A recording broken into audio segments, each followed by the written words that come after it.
travelling conditions for the morning here. Some showers just getting into western Scotland as well. More of a mixture close to the coast of rain and sleet. Same goes for Northern Ireland, but it could be very slippery here. Frost across much of England and Wales, but down to the southwest, signs of a change. Cloud increasing here and some wet weather just trying to edge in. Now that could bring some snow across southern counties during the course of Wednesday. Still some uncertainty about how much we're going to see. Much of it at the moment looks like being rain, but we could see some snow that may cause some issues across those southern counties during tomorrow.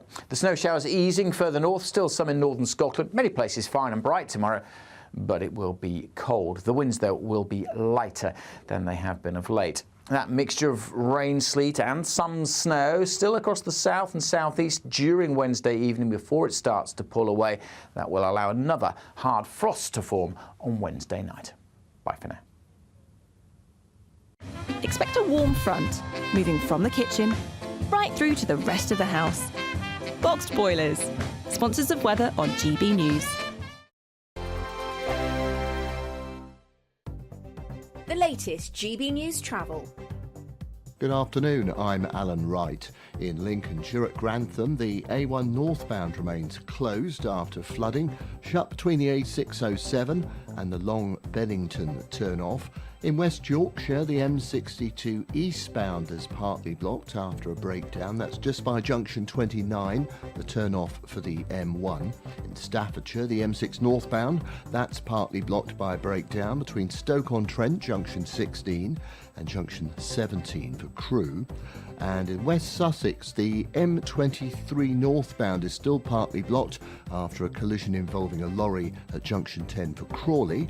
And in Hampshire, the M27 eastbound is partly blocked by a breakdown. That's at junction 8 for Hamble and the A30-24. You can stay up to date throughout the day by visiting our website gbnews.com. £50,000 in tax-free cash is like having over £4,000 each month to play with for a whole year. And it could be yours in the biggest Great British giveaway so far. That could be a holiday each month, your mortgage covered, or just the ability to send some of those day-to-day financial stresses packing. For another chance to win, text cash to 63232. One entry costs £2 plus one standard network rate message. Or text bonus to 63232. 5 entries cost £5 plus one standard network rate message. Go to gbnews.com/win. Entries start from just £2. You can call 0903 681 3232. Calls cost £2 plus your network access charge. Or post your name and number to GB10 PO Box 8690 Derby DE1 9TT. UK only. Entrance must be 18 or over. Lines close at 6 p.m. on the 31st of January. Please check the closing time if listening or watching on demand. Good luck.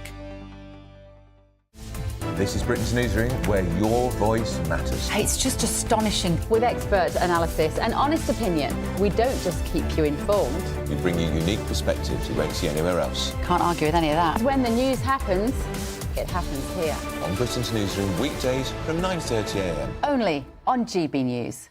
Every Saturday, 10 till 12, we'll bring you all of the news that you need to know. We'll also remind you that there is so much to smile about. It's my favourite time of the week. I get to relax, enjoy some light-hearted stories, and let Ellie teach me about fashion too. That's Saturday Morning Live, every Saturday, 10 till 12. Only on GB News, Britain's news channel.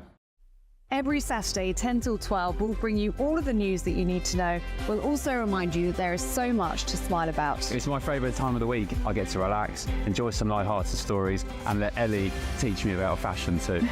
That's Saturday Morning Live, every Saturday, 10 till 12. Only on GB News, Britain's news channel.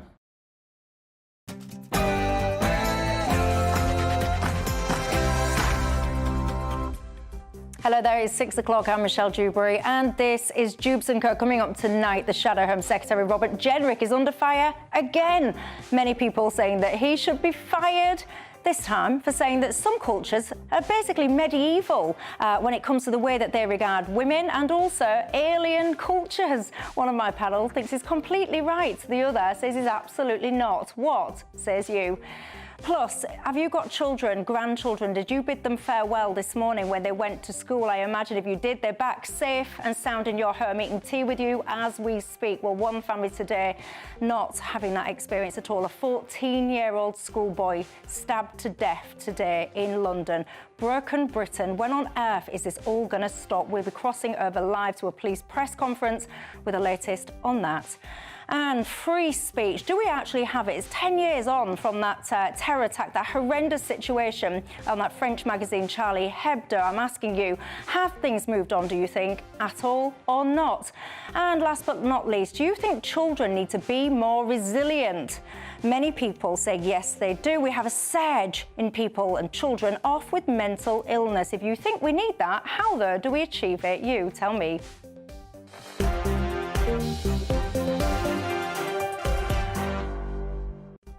Keeping me company tonight to get stuck into all of that and more. My panel, Matt Goodwin, the pollster and academic, and Mike Buckley, the former Labour advisor. But before we get stuck in, let's cross live for the 6 o'clock news headlines.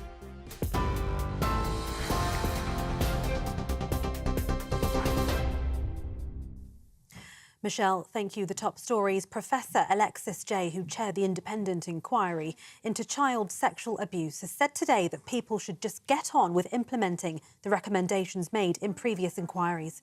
Professor Jay's comments come as the Prime Minister dismissed calls for a national inquiry yesterday, accusing the Conservatives of jumping on a bandwagon. The Home Secretary told the Commons yesterday that the government will make it an offence with professional and criminal sanctions to fail to report or cover up the abuse. Shadow Justice Secretary Robert Jenrick called once again for a national inquiry. I have long advocated whole life sentences for these grooming gang perpetrators, and I've said that if they're foreign national offenders, get them out of our country, deport them, no ifs, no buts, so they never step foot on this soil of our country again. And the cowardly public officials who did turn a blind eye, they should be prosecuted as well. Not a single one has been prosecuted so far, and that is completely wrong. We need to take action, and we need now to have a full national public inquiry. A Home Office spokesman issued the following statement. We are working at pace across government to drive forward real action to implement the recommendations of the independent inquiry into child sexual abuse. In other news, a danger to life flood warnings in place as dozens of people have been rescued by firefighters and more rain, sleet and snow are on the way. 2 people had to be rescued from floodwater by firefighters on Leicester Road in Leicester yesterday, and a man's body was also recovered from an area of flooding in North Yorkshire. The Environment Agency has 190 flood warnings and 292 flood alerts in place. The Met Office has issued new snow and ice warnings for Scotland and Northern Ireland, in place until midday tomorrow. Meanwhile, people are being urged to keep their guard up ahead of a status orange low temperature warning issued for most counties tonight and tomorrow night. The Metropolitan Police says a 14-year-old boy has been stabbed to death on a bus in Woolwich in south-east London. They say an investigation has been launched after the incident this afternoon. That incident occurred on a Route 472 bus on Woolwich Church Road, near the junction with the A205 South Circular Road. A police statement says paramedics treated him, but the boy died shortly after medics arrived on the scene. No arrests have been made so far, but police are appealing for witnesses. We are yet to hear from a police press conference shortly. A number of NHS trusts in England have declared critical incidents. This comes after the number of people in England's hospitals with flu quadrupled in the last month. The Royal Liverpool University Hospital declared a critical incident this afternoon due to exceptionally high demand on emergency care. It's understood the longest time that one patient waited to be admitted to a ward at that hospital was 50 hours. Several other NHS trusts later declared critical incidents, with one saying it's seen high number of older patients with respiratory problems exacerbated by the cold weather. Elsewhere, US President-elect Donald Trump has announced $20 billion in investment across America into data centres. Donald Trump called it an exciting time for the US. He told reporters in Florida this afternoon that Dubai-based investor firm Damac Properties has agreed to invest that $20 billion into the US. Donald Trump went on to say that the US is inheriting a difficult situation from the outgoing administration. Mr. Trump says he was disappointed to see the Biden administration's attempt to block the reforms of the American people and what they voted for. Today is the 10th anniversary of the Charlie Hebdo attack in Paris, where 12 people were killed and 11 injured in its newsroom. The French satirical magazine has marked the anniversary with a special edition with the word indestructible appearing on the cover. Two brothers had stormed the offices of the magazine on the 7th of January 2015 in retaliation to the magazine printing cartoons of the Prophet Muhammad. The shootings marked the start of 3 days of terrorist attacks across Paris. President Macron has attended an event to mark the occasion. And those are the latest GB News headlines for now. Now it's back to Dewbs & Co.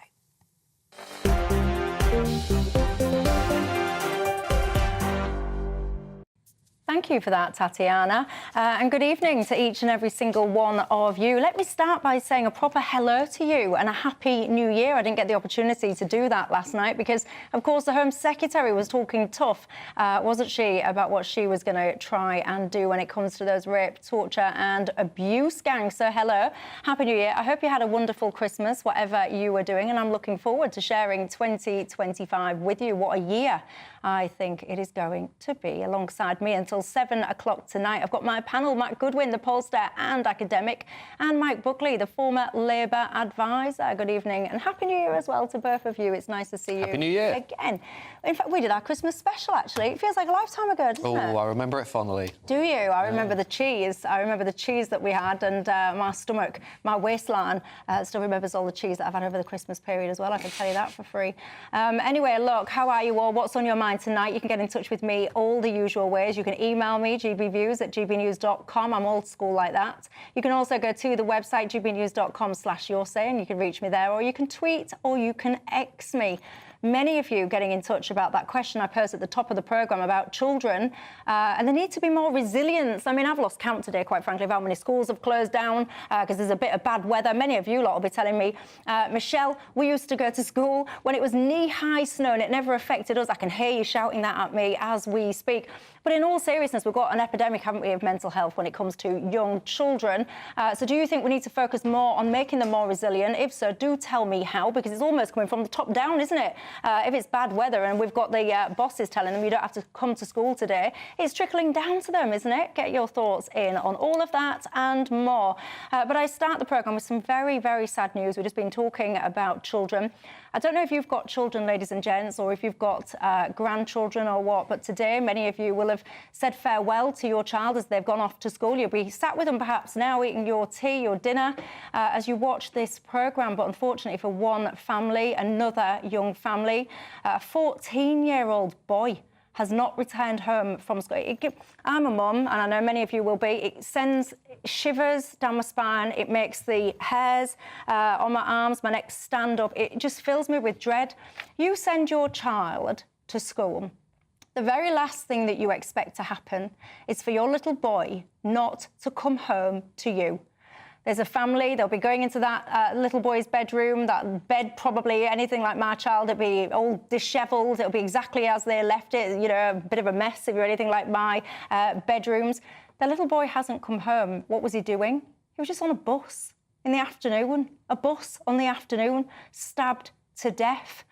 Any minute now, we've got a live press conference from Metropolitan Police who'll be bringing us the latest update about that. They've been, as you just heard then, in the headlines, appealing for witnesses. This is the scene as we speak. I mean, I find it a bit insulting, actually, Matt Goodwin, because this is London. I know many of you at home live in London. The mayor of this city has just received a knighthood. And people have been furious about this. How can you be knighted when you preside over a city where a kid can't even go to school without returning home? Well, the short answer is I don't know. And I think one of the shocking things about our society today is that these events, these tragic events, are becoming ever more common. We know that violent crime in London is up significantly. We know that we've got a real problem with gang-based violence. We know that we're seeing things increasingly frequently that, to be honest, when I was growing up, when I was 14 getting the bus to school, you know, we wouldn't have imagined something like this. And it just seems that violence is being sort of mainstreamed in our society. It wasn't that long ago we were watching, do you remember the gangs in Southend-on-Sea? Of course I do. You know, running around the streets with machetes. And in the middle of the day? I think it's a sort of breakdown of civility, you know, a breakdown of social norms, of our culture. And I don't think anyone's got the answer to it, including Sadiq Khan. What I do know is this family, I don't know who the family are, and we're not going to speculate on anything. We'll get all the details in a few minutes, I'm sure, when the police talk to us. That is the scene that you're watching. Any of you listening on the radio, it's a police cordon. We're waiting for the officer. I think, is that the officer? Yeah, we're going to cut in a second. I think that is the officer taking her place for that press conference. Let's cross live.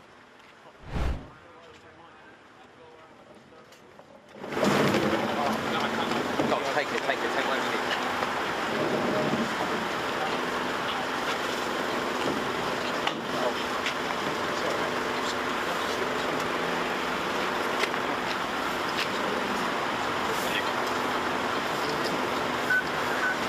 Yeah, just in case you're listening on the radio wondering what on earth is going on, we're live at that scene now. That is the officer, the Met Police, Louise Sargent, she's called, doing all the technical bits and bobs you would expect.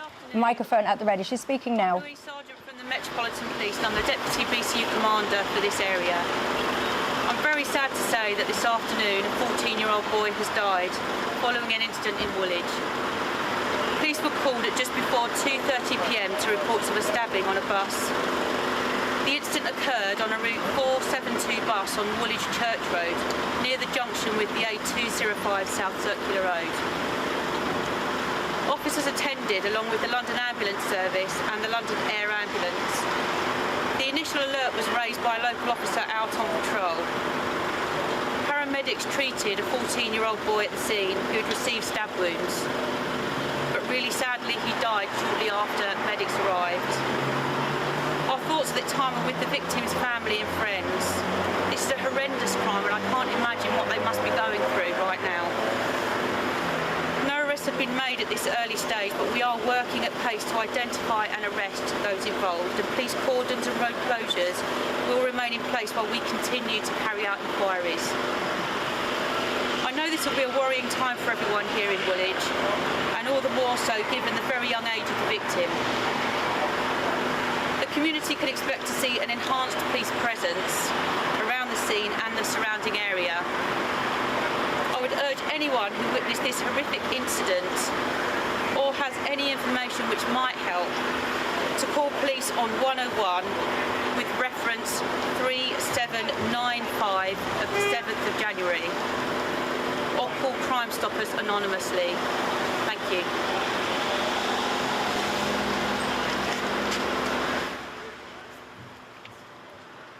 So there you go. That was the Met Police there, Louise Sargent, giving an update on that horrendous story that we opened this programme with. A 14-year-old schoolboy, ladies and gents. His crime being on a bus in London. I mean, the appeal, I mean, there's not a huge amount of information she could share with us beyond what we already know. And that was essentially an appeal for witnesses. Do you know what happened to that child? Let me ask you this. I'm not speculating about that particular bus attack because I don't know the details of it. If that was, we often find a situation where you have school children attacking other school children. If your child came home tonight from school, I don't know, had remnants of blood, traces of blood, would you be picking up that phone right now? Would you be calling Crime Stoppers? Would you be calling that telephone number that sergeant has just been referencing? Would you be shopping your child to the police like that? So many lives are going to be destroyed, not just of that 14-year-old little boy. His family, make no mistake about this, ladies and gents, that family will never, ever, ever be the same again. When you lose a child, when you lose a sibling, you never, ever recover. And I speak from experience. This has happened to my family. You never, ever, ever recover from it. You move forward. You have to move forward. You have to move on. You will never forget that child. You will never forget that family dynamic. And for the rest of your lives, there is a hole in your family. There is a hole in your heart. And the thing that you want more than anything is justice for the person that has done this, for justice for your child. And often, very sadly, those families don't get it. And I really hope and pray that this particular family in question absolutely do get that justice. It's absolutely horrific. Just a final comment from you on this. A little boy going to school. It actually makes me... I'm sick of it. I'm absolutely sick of it. I've lost count, you know. Sorry, everyone, because I feel like I've gone into a little bit of a rant, and it's not really... I shouldn't really be doing that. I should be a bit more professional, but I lose count of the times that we sit here and talk about children being stabbed. And it's got to the point now where it's just another day, another child, another stabbing, and then the news agenda moves on, and we'll start talking about something else, as will everybody else. Families will be devastated by this. What's the answer? Well, I mean, the first thing I want to say is, I mean, just condolences to the family and the friends of the young man whose life sadly been ended today. And I think we're all rightly thinking of them and in their moment of grief and shock, wishing that we could do something to fix it, which of course we can't. I thought the police woman spoke very well, just kind of expressing where things are and the inquiries that they're making and their response. But in terms of how we fix it, I mean, it's going to be a broad-based response, isn't it? I mean, I am very glad that we are having this conversation in a situation where we've got a new Home Secretary who is taking action that is necessary to make our country safer by doing what she can to make our police service more functional than it's been in the last few years. We've had a number of scandals in the last few years where the police have obviously made mistakes or there have been bad eggs within the police, and that's resulted in unsafe activity in our country. But as well, more broadly, the police has just been underfunded for 15 years. And we're now moving to a situation where that's going to change, and that will have a consequent impact on the safety in our country, including on buses in London. And I hope it means that we can stop talking about young people whose lives are ended. It's a tragedy, and I would just implore all parents, grandparents, people that have got guardianship over children, check your kids' bedrooms. I mean, these kids, some of these kids, and I'm not speculating about the case in point with this 14-year-old, we don't know the circumstances as to who has done what. Check your children's bedrooms. Some of the knives, the machetes, the swords that some of these children keep, where do they keep them? They're storing them somewhere. They're storing them somewhere. Look in the mirror as well and be honest about who your child is, because all too often, don't we? We hear about children that are in gangs and stuff like that, and then the parents rock up and say, well, actually, I had no idea the kid was a choir boy or whatever he was, and I thought he was God's angel. Honestly, tough conversations need to be had in so many places, but as Mike just says, I echo his support for that family. I know what you'll be going through right now, and I wouldn't wish it on my worst enemy, I can tell you that. We send you all of our love and best wishes. Going to take a break, and when we do come back, there's lots more that we need to discuss. Stay with us. Sunday with Michael Portillo from 11, only on GB News. Figures released by the National Child Measurement Programme in 2024 found that almost 1 in 10 children was obese in the first year of school. Children living in deprived areas are twice as likely to be overweight as those in more affluent parts. Organisations like the Prepped Foundation are educating youngsters about healthy eating by giving them the skills to create balanced meals. TV chef James Golding has joined the foundation as the head of food education, and he joins me now to talk about the work. James, lovely to see you here. Good to see you too, Mike. So Prepped used to be Table Talk Foundation, and it's now obviously Prep for Life, Prep for Knowledge. It's basically a charity to encourage kids to have a better understanding of food, but at the same time enjoy cooking and hopefully make better food choices in their life, as well as perhaps, you know, share the information we give them with their families. Do you see them developing an understanding of the difference between healthy and unhealthy food? Yes, I think that, you know, kids tend to sort of be taught a lot of this in school, but being able to actually ask questions to a chef and be able to cook with produce which they know is one, that is going to be tasty because they've tasted it, but two, open their eyes to food that they may not have tried before. I think that, you know, I think a lot of kids say they don't want to try stuff because they don't like the way it looks, but the way that we produce our sessions, you know, we encourage the kids to try, and I think it really does open their eyes. It's very easy, I think, currently to be able to make easier choices, say fast food choices or you know, that type of thing, and it's obviously giving people the ability to make the right choices, but also the skills to be able to do it. So I think it's something that needs to be addressed and something that really needs to be pushed, and that's what we're doing as a charity. GB News, the People's Channel. We're We're proud to be GB News, the People's Channel. And as you know, we always love to hear your views. Now, there's a new way of getting in touch with us at gbnews.com/yoursay. By commenting, you can be part of a live conversation and join our GB News community. You can even talk to me, Bev Turner, or any of the members of the GB News family. Join me, Nana Akwe, for an informative, interactive news programme with a difference. It's fun. No, he didn't say that, Dave. I'm so surprised. I think there's an element of truth to that. Join me from 3 p.m. every weekend, only on GB News, Britain's news channel. I'm Christopher Hope. From pop stars to politicians, I'll interview anybody in a pub who's got a political opinion. Join me every Friday on Spotify, Apple Podcasts, YouTube or gbnews.com, or wherever you get your podcasts. This is GB News, the People's Channel.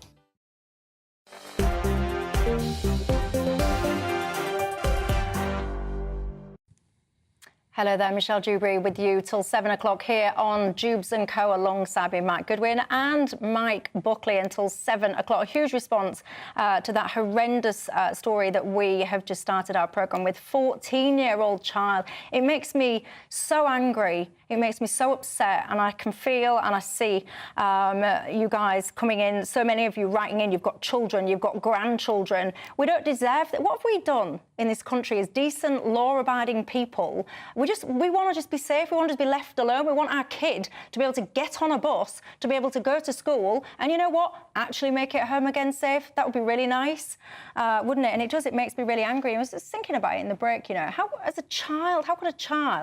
You know, they do so many of these kids carry these knives and all the rest of it. And I was thinking, you know, you have these songs and stuff that glamorise all of this knife crime and gangster life and all the rest of it. And then it made me think, and I'm not connecting it to this stabbing or knife violence or street violence in any way, shape or form. I'm moving the story on. But we had that situation yesterday where you had the Labour Party, Mike. They'd put up this TikTok kind of video thing promoting their latest endeavours. And the lyrics to the song, and ladies and gents, I'm not going to tell you the lyrics because it's tea time, you've got kids around, but they were pretty grotesque. And they've had to apologise for it. And I mean, this is the government. I mean, this isn't a huge story. It doesn't need to be a huge story. Somebody made a mistake. They put a video out. It had a musical soundtrack. For some reason, in Portuguese, I guess they just liked the sound of the music.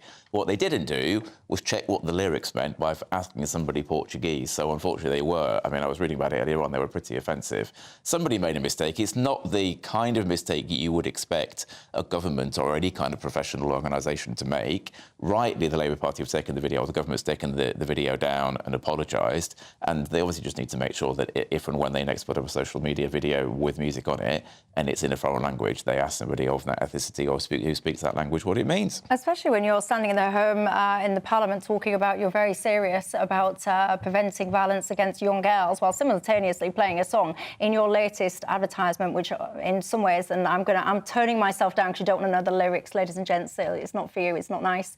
But one of the lyrics was celebrating punching young girls in their, private parts.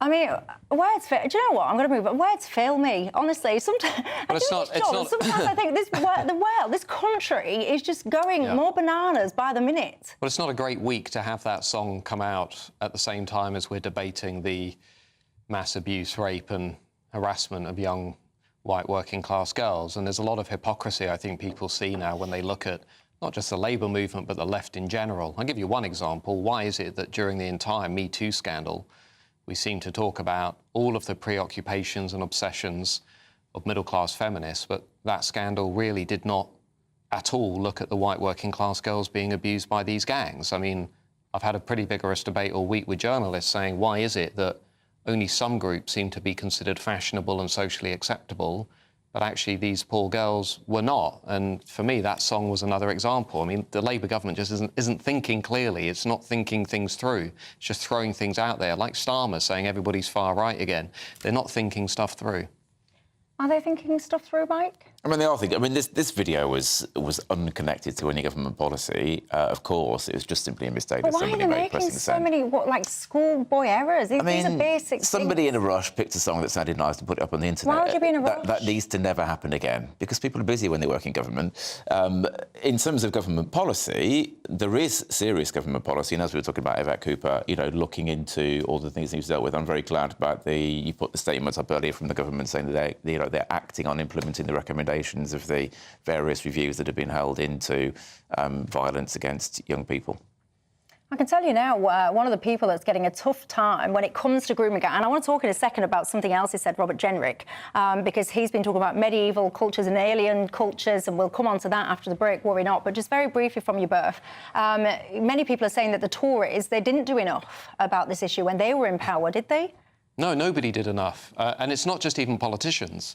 As a society, we completely failed, not just a handful of girls, which would also have been bad enough, but thousands of young, predominantly white working-class girls from, let's be honest, communities that are not really on the radar of Westminster and Fleet Street. And the reality is, we overlook them.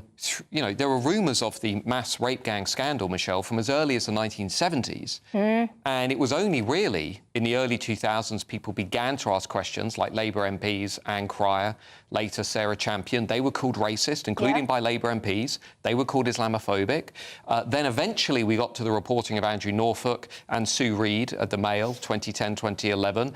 Andrew Norfolk has come out and said even he struggled to write about it and talk about it because... Yeah, but hold on, because you had people like Tommy Robinson and people like that. Well, I was going to say, you had political groups before that, people like Tommy Robinson, the British National Party and others. But as a society, I've said this week, this will be seen as one of the biggest failures in our society and culture. Will it? Clearly mistakes have been made, and clearly there's been actions taken or, crimes committed that have been horrendous. We are dealing with that. And the Home Secretary... You're not calling a national inquiry, though, are you? You're not calling a national inquiry. We have had multiple inquiries. Which aren't good enough, and everybody knows. What's important is that we now implement the results of and the recommendations of those inquiries. So this is really important. Which is what the government is now doing, which is the right response. To kick this into yet another inquiry simply delays action. OK, so anybody who knows anything about the rape gang scandal knows that the national inquiry you're talking about, the J report, was too narrow, too local, not broad enough. That isn't what the people who wrote it and took part in it. Well, of course they wouldn't say that because they wrote the report. What we need is a national inquiry that recognises what this is. A systemic so what you want is just more scandal. Talk and no action. No, I'm saying... Well, that's what you're saying. I'm saying the previous report, the J report, everybody who's looked at it knows the recommendations aren't strong enough. It only mentions Rotherham once. It doesn't even look at towns like Bradford. All of these local towns, 50 towns have been saying we've got a problem with grooming. That inquiry doesn't look at what this is, which is a national connected scandal run by organised crime, I would suggest, organised gangs of Pakistani Muslims, rooted in anti-white racism.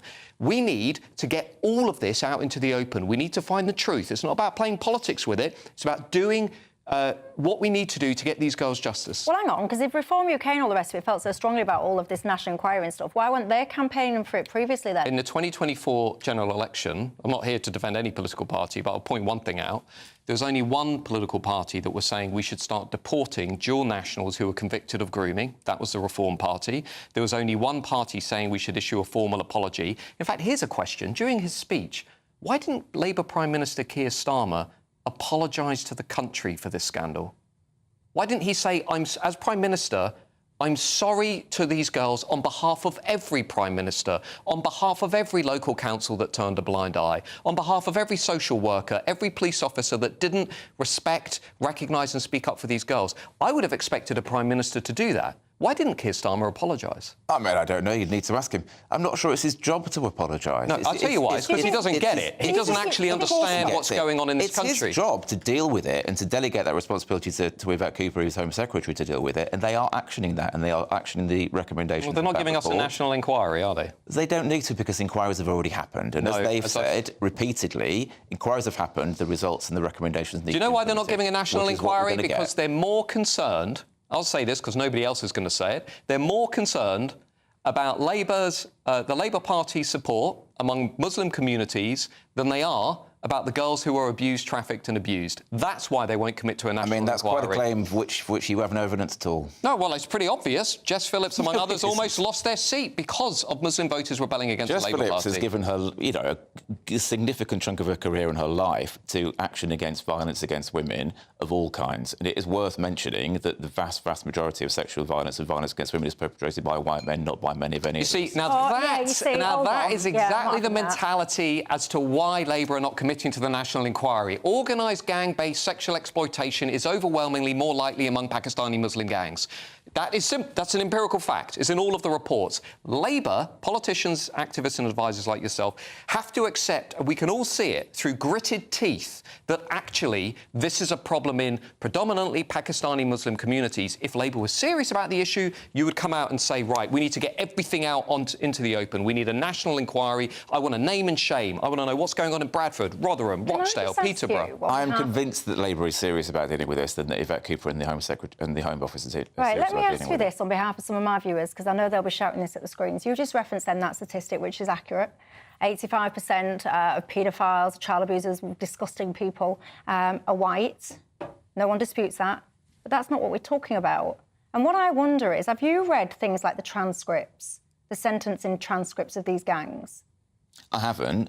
That statistic is relevant because otherwise it's possible that people will go away with the wrong impression. No, hold on. This is why I need to understand whether or not you've read the transcripts. Why haven't you availed yourself of that information? Because this is very publicly available. It's been circulated more than wildfire at the moment. It's not my job to deal with that issue. Well, can I make a suggestion, a respectful suggestion to you?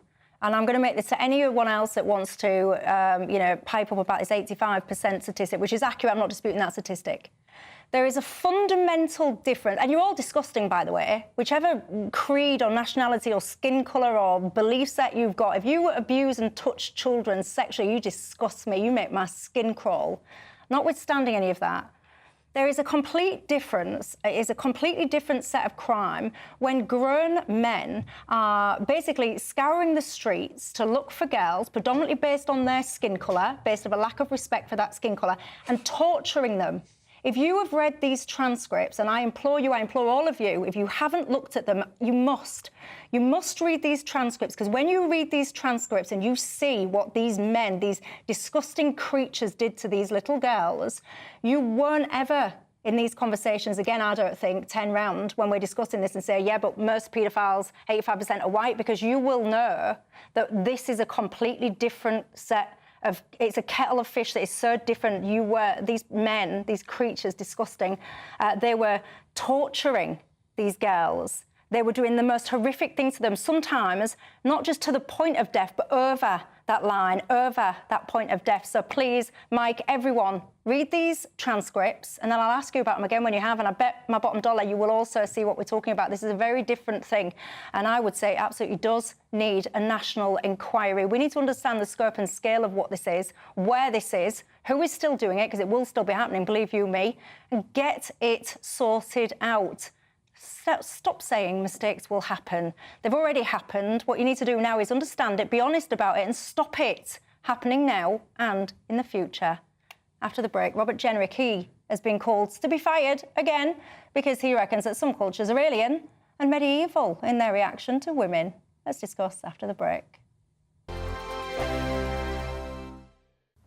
Welcome to your latest weather update from the Met Office here on GB News. A very good evening to you. Now the sun has set, the temperatures are tumbling. Hard frost tonight. That'll be around for much of tomorrow morning. An ice risk in some areas and some places seeing further snow. We need to watch this weather front just pushing up from the south. The weather system that's brought all the snow recently has cleared away, but we've still got the winds coming down from the north. Plenty of snow showers still to come across Northern Ireland and northern and the west coast of Scotland. The snow showers we've seen through the day across northwest England, North Wales should fade away. For many, it's a dry night, clear night. And there's that hard frost, minus double digits in some parts of the countryside. So yes, a very cold start to Wednesday. Still some snow showers over northern Scotland and Northern Ireland. Still potentially very icy here first thing in the morning. Met Office yellow warning remains in place. Further covering of snow, further few centimetres through the night and into the morning. Same goes for Northern Ireland as well. Could also be a bit foggy here first thing, and we could have some fog patches too over northwest England. parts of the North Midlands. But most of England and Wales starting dry and very frosty, but down to the southwest, signs of a change. That weather front we saw earlier just nudging northwards. Some uncertainty about how much progress it makes, and that will be crucial for how much snow we see. At the moment, it looks like we'll see quite a bit of rain on the south coast, but there is the potential for some heavy snow for a time during Wednesday across southern counties of England. So there's a warning in place for that. As I say, just the potential at this stage, something we're keeping a close eye on. Further north for many places, dry and a bright day tomorrow, but it will be a cold one. The winds, though, generally lighter, particularly over northern Scotland, where they've been perishing today. Still a few wintry showers coming in here. That mixture of sleet and snow and rain across the south scoots away through the evening time. Again, a hard frost for Thursday morning, so again, potentially icy in places. But for many places, a fine, bright, cold winter's day. The latest GB News travel. A very good evening, I'm Johnny Ratner. Major problems for the A537 right on the Cheshire-Derbyshire border. It's been closed to the east of Macclesfield, the west of Buxton, near to Cattenfiddle Inn. That's all down to a lorry that jackknifed in the snow this morning. In Lincolnshire, for a second day, the flooding closes the A1 northbound, heading away from Grantham to Newark from the Harlexton exit up towards Long Bennington. On the M1 in Bedfordshire, the motorway is partly blocked northbound from junction 13 to 14, just north of Bedford. A lorry's broken down. On the Hertfordshire stretch of the M25, the top stretch, the two outside lanes closed clockwise inside the Holmesdale tunnel, so between junction 25 and 26 at the scene of an accident. Long queues back towards 24 at Potters Bar. The roadworks on that stretch, I imagine, are not helping, and major disruption continues to arrivals and departures at Manchester Airport because of the snow. That's the latest. You can stay up to date throughout the day by visiting our website, gbnews.com.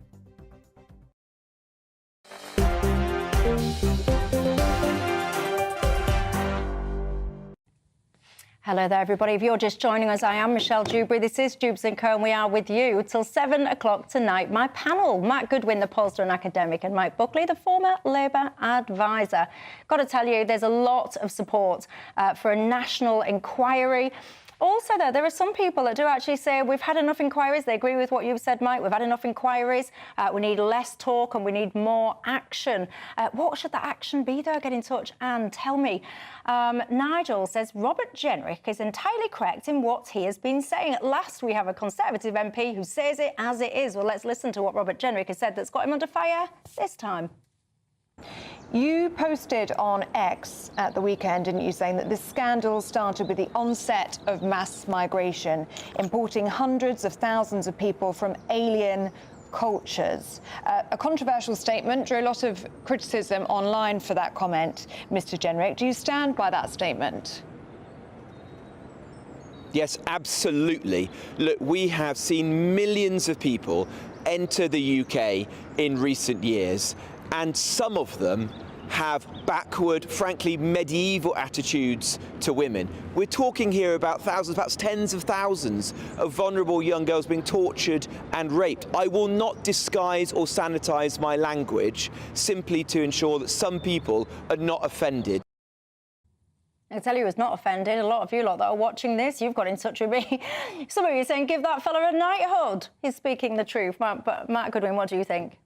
Well, I mean, I completely agree with him. I think the roots of this scandal lie in the policy of much higher rates of migration and the failure of multiculturalism, which, let's be clear, the reason multiculturalism has failed is because it prioritises group difference over commonality. So people didn't want to question what was going on in Pakistani Muslim communities because it was seen as being racist. But let's be frank too, while I agree with the sentiment, it was the Conservatives over the last 14 years who put mass immigration on steroids. It was the Conservatives who talked the talk when it came to multiculturalism failing, at least Suella Braverman did. Many of the prime ministers didn't.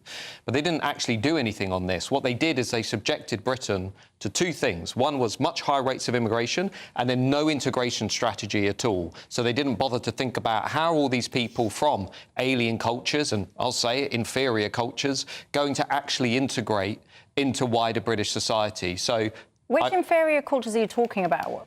Well, I think there are lots of cultures from across parts of Africa and the Middle East that those nations, all nations are a product of their culture. So Like if what? you have higher rates of criminality, if you have lower rates of prosperity, if you have much higher rates of unemployment, if you have higher rates of terrorism, all of those things reflect your culture. They reflect the values you have. Now, what we're doing in the West, we've built an amazing culture. We've built an amazing civilization. What we're doing currently is we are diluting that culture, we are diluting that civilization by importing people who don't share our values and who hold an inferior cultural outlook, particularly with regards to girls and women, which we're now seeing playing out on the streets of the West. That should not be a controversial thing to say. That is an empirical reality. That's what's happening.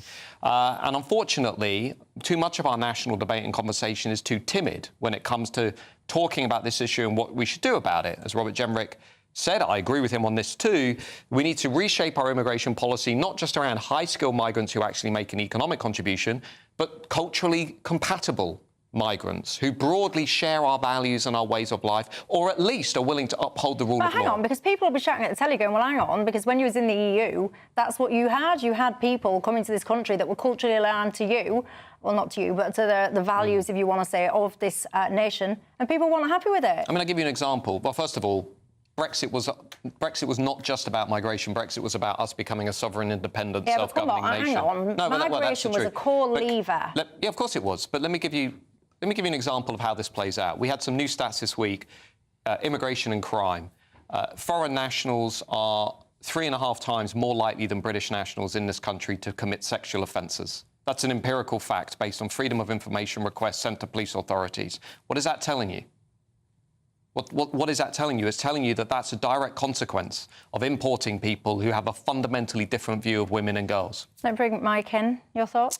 I mean, it won't surprise you to hear that I don't agree with Robert Jenrick's comments. I think he's not really telling us anything about the UK or anything about other cultures. What he is, he's telling us who he is and the kind of politician that he is.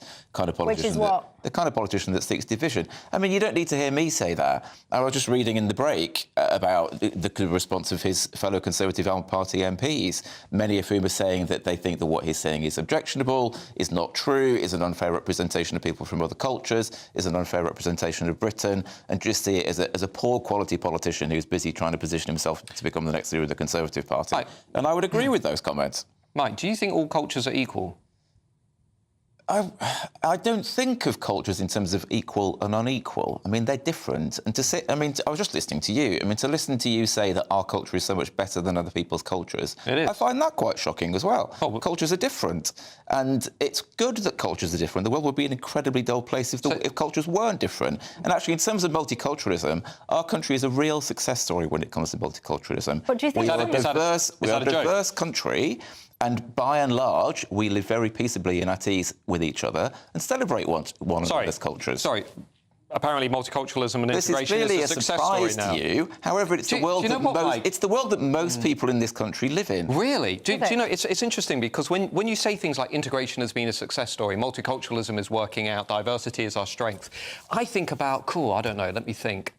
Islamic terrorism on our streets, sectarianism after October the 7th. I'm not saying that there are problems, but generally speaking, we are quite a diverse society these days, and that is a great thing and something that I celebrate and think is a good thing for our society, and it makes us richer rather than poorer. But generally speaking, people get on. The vast majority of people from any ethnicity and any background get on. They're living their lives. They're living, cheek by jowl with people from other ethnicities, other cultures. We get on well. We do really well. There are lots of other countries in the world which are similarly diverse, where that is less the case. So I think we should celebrate the successes that we have. And you refer to the Conservatives not doing enough to integrate, and it is true that when they came in 2010, they did take money out of integration programmes that were there to help people, particularly newer people who'd arrived in the UK, integrate into society. And that was a mistake that the Conservative Party made, which is one reason why I'm glad we've got a Labour government. You can't integrate when you're running net migration at nearly 1 million people a year from radically different cultures from outside of Europe. 86% of all migration into Britain is from outside of Europe. The idea... Well, by the way, sorry, Mike, that's a choice that we made as a country. The idea that in the week that we're talking about thousands of young working-class white girls being abused and harassed and raped by Pakistani Muslim men because they're white, and let's be frank, because they're not Muslim, you're sat here saying multiculturalism has been a roaring success. To bring it back to Robert Jenrick, I find that pretty outrageous. The blunt reality, Mike, is segregation is up. He is Islamist terrorism is a major problem. We have 40,000 jihadis in the country, according to the security services. We've got broken borders. We don't know who's coming in. We don't know why they're coming in. And you're sat there saying, well, integration is a success story. It's all fine. Nobody ask any questions. You are in some galaxy that nobody else in this country is in. No, I'm somebody who lives in this country and knows that, you know, as compared to some other countries, sadly, we do very well when it comes to multiculturalism. And for most people in this country, they live in a diverse society and they live in a society where people get on with one another. I'm not saying there are problems that need to be dealt with. Of course, there are problems that need to be dealt with. But that doesn't mean for the vast majority of people from any ethnicity and any background, we live in a fairly peaceable, fairly at ease with itself society. Well, let's throw it open to you then. Is that your view on society? We've got two very different opinions here. Which one do you connect with most? Which one represents your experience of your area, where you live and how you see the world and this country? Get in touch all the usual ways. After the break, Jess Phillips, she has responded to some of the comments that Elon Musk has been making about her and her role in the whole grooming, rape, torture gang situation. Let's look at that after the break.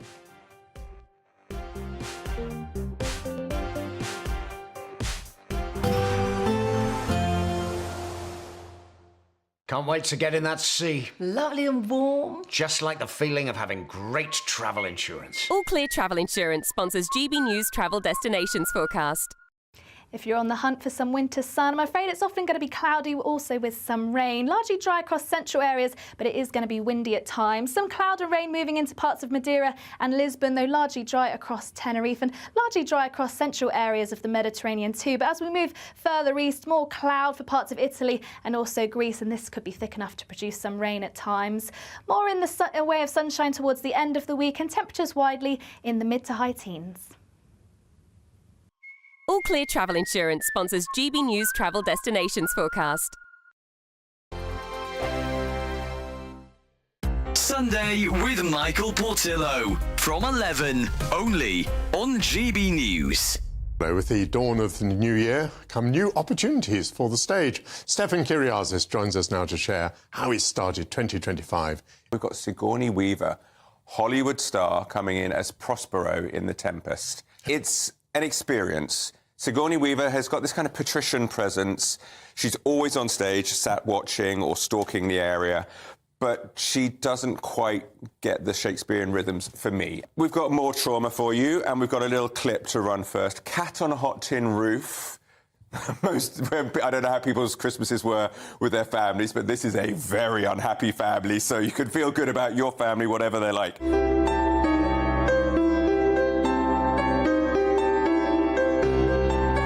This is Tennessee Williams' deeply unhappy story of a family in sort of plantation south. The patriarch, Big Daddy, is dying, although he doesn't know it yet.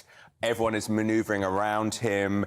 Everyone is pretty unpleasant, pretty unhappy. It's all based on nobody really telling the truth. Everyone's suppressing things. Got one more thing for us? We do, and suddenly sunshine, life, joy. It's Nutcracker, but in Havana. Which is from Carlos Acosta. It's a very Cuban feel. And again, we've got a lovely little clip to cheer us all up. Good. That.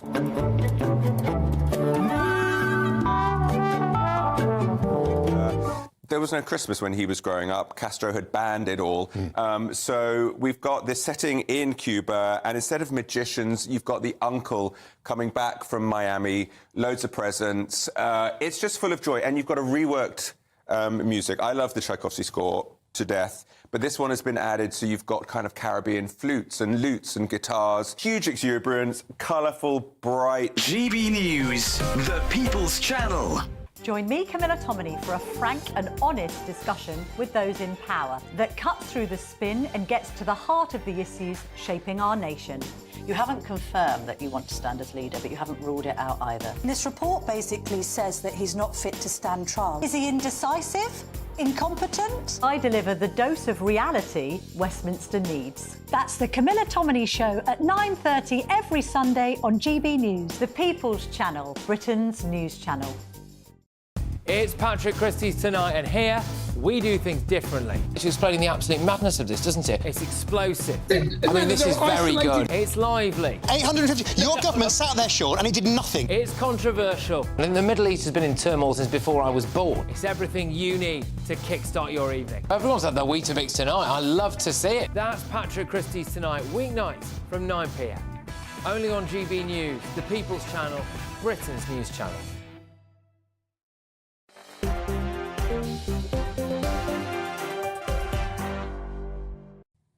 Hi there, I'm Michelle Dewberry and I'm keeping you company till 7 o'clock. Matt Goodwin and Mike Buckley remain alongside me. There's lots of conversations, many of you getting in touch saying that you feel that multiculturalism is not working. Richard, you say, you're from Crowborough, where's that? I don't know where that is. You say, please can you ask your guests, why do they keep referring to the Muslim community? They wouldn't say, for example, the Jewish community or the Polish community, would you? Well, we've been talking about the grooming scandal, which has been overwhelmingly more likely within Pakistani Muslim communities. Andy's got in touch saying that when you start talking about inferior cultures, you're bordering on white supremacy. Andy, I imagine that you're not a woman, my friend, and if you are, when you started looking at some of the stuff that is going down, for example, with the Taliban and the way that they treat women, you would absolutely think that that is quite an inferior setup. It's an important point. Just a very brief reply, if I may. There's a simple way of asking this, right, which is if all cultures are equal, then why are so many people trying to get into our culture? Well, there you go. You can answer that in your own time. You can ponder it. Jess Phillips, she has been responding to the comments that Elon Musk has been making about her. Take a listen. Being in the spotlight like this and the intimation of what Elon Musk is, the disinformation, as I believe the Prime Minister referred to it as, has put out about me, it's endangering. It's endangering you. I just want to be absolutely clear. Are you saying that as a result of some of Musk's tweets, that the threat to you has gone up and things are in place to protect your safety? Yes. What do you think to that? I've got to say as well, a man was actually charged yesterday with making threats to Jess Phillips. Matt Goodwin. Well, I think the first thing I'd say is nobody of sound mind would ever obviously want anything to happen to any member of Parliament, and it is absolutely wrong that anybody out there would ever think about abusing, verbally or otherwise, members of Parliament. So we need to kind of say the obvious. The other thing, though, that I would say is that I'll be very honest with everybody. I actually think Elon Musk has done us a favour, because until he came along and sparked this national debate, because like many other people in America, when they hear about this scandal, they say, how on earth did you allow this to happen as a modern, civilised society? How did you allow thousands of your children to be raped, molested and abused by organised gangs? He has actually done us a favour by making it unavoidable. It is a scandal that over the last 30 years, many politicians, councils, social workers, police officers tried to ignore. He's made it unavoidable. Right, and that's all fine, but should he have said all that stuff in the way that he did about Jess Phillips? I think probably some of his tweets, I didn't see all of his tweets, some of his tweets could have been reframed, but I think he was spot on when he said that the political class in this country have fundamentally failed those children. And I think that's true. Mike? I mean, Elon Musk, I mean, he's raising opposition, not just in the UK, but, I mean, Emmanuel Macron, President of France, he was talking the other day about the fact that Musk shouldn't be interfering in European politics, and he certainly shouldn't be. He's ignorant in many ways. As Jess Phillips has said, the disinformation he's put out about her in particular has put her life in danger and the life of her family members in danger as well. And Elon Musk has no right to interfere in our politics. He doesn't know what he's talking about. He doesn't know what he's talking about in terms of the grooming scandal. Doesn't know what he's talking about in terms of British politics either. And I'm very sorry that Jess Phillips has been made to feel unsafe and indeed made to be unsafe because of Musk's actions. I do wonder how long this is going to go on, you know, and how long Musk is going to be paying attention to British politics, when he's going to get bored or when Trump's going to haul him into line. You say that he has no right to intervene in British politics. It wasn't that long ago, Mike, the Labour Party was sending, you know, platoons of Labour activists to interfere in American politics. Going to campaign in an election isn't interfering. That's something that Labour Party people have done for a long time. Just as Conservative Party people have gone to campaign for Republicans. Okay, it wasn't that long that Keir Starmer had Bill Gates and Larry Fink in the heart of Number 10 talking about, presumably, how they want to carve up Britain. What about that? It's not interfering in politics. Oh, that's not interfering. That's him attracting inward investment into the country. Not interfering, but Elon Musk is problematic. You don't see Bill Gates tweeting disinformation about British company. We saw Bill Gates tweeting and sharing a lot of information during the COVID pandemic. I think many people out there will remember. Well, this is a conversation and debate that will rumble on and on. You lot at home will have very strong opinions. I don't condone threats and violence against any MP, and I do actually think that everyone does need to calm down, perhaps, and be a little bit mindful of their language. But I'm old enough to remember when Jess Phillips herself was talking about potentially knifing Jeremy Corbyn in the front, not the back. As I said, we all need to watch our language. Look, Mike, thank you for your time. Matt Goodwin, thank you for yours. Thank you, more importantly, for yours. Have a good night. Night. We'll see a cold snap, which will quickly develop into a warm front. Boxed Boiler Repairs, sponsors of weather on GB News. Afternoon. Yes, it's time for your latest weather update from the Met Office here on GB News. The update is, well, it's staying cold out there. Frost and ice are likely across much of the UK tonight, and some snow in places. We're between weather systems around this one. The winds are whooshing down from the north. That is why it's so cold. The winds, though, are easing down. So with the cold air in place, light winds and clear skies, a hard frost tonight. There are some showers over northwest England, North Wales, a mixture of rain, sleet and snow here, and snow showers continuing through parts of Northern Ireland, northern and western Scotland. Means they could cause some disruption, along with a greater risk of ice in these areas too. So we do have a Met Office yellow warning in place. Temperatures tumbling widely well below freezing, getting down to minus double digits in some rural spots. Could be a bit of fog around too, particularly for parts of Northern Ireland, Northern England and the Midlands. The snow showers continue to feed in through the night and into the morning over northern Scotland. So again, some pretty difficult travelling conditions for the morning here. Some showers just getting into western Scotland as well. More of a mixture close to the coast of rain and sleet. Same goes for Northern Ireland, but it could be very slippery here. Frost across much of England and Wales, but down to the southwest, signs of a change. Cloud increasing here and some wet weather just trying to edge in. Now that could bring some snow across southern counties during the course of Wednesday. Still some uncertainty about how much we're going to see. Much of it at the moment looks like being rain, but we could see some snow that may cause some issues across those southern counties during tomorrow. The snow showers easing further north, still some in northern Scotland. Many places fine and bright tomorrow, but it will be cold. The winds, though, will be lighter than they have been of late. That mixture of rain, sleet and some snow still across the south and southeast during Wednesday evening before it starts to pull away. That will allow another hard frost to form on Wednesday night. Bye for now. A nice bright morning will generate a lovely warm day, right through to the evening. Boxed Solar, sponsors of weather on GB News. The latest GB News travel. Good evening, I'm Johnny Ratner. Long queues continue heading south down the M1 through West Yorkshire. One lane's out of action from junction 41 to 40 near Wakefield, where a car has broken down. Into Lincolnshire, the A1 that remains closed for a second day, heading north of Grantham towards Newark-on-Trent because of flooding. On the Hertfordshire stretch of the M25, there are long queues clockwise from the A1M. That was after an earlier crash in the Holmesdale Tunnel just after the A10 that's now been cleared. In southeast London, Woolwich Church Street at Woolwich, that's closed for a police investigation just off the South Circular and the Woolwich Ferry roundabouts. In West Sussex on the M23 northbound, the entry slip is closed at junction 10 at Crawley after a lorry broke down, and there are long queues towards Bristol on the M32. The exit slip road is partly blocked at junction 2 where a car's broken down with queues back onto the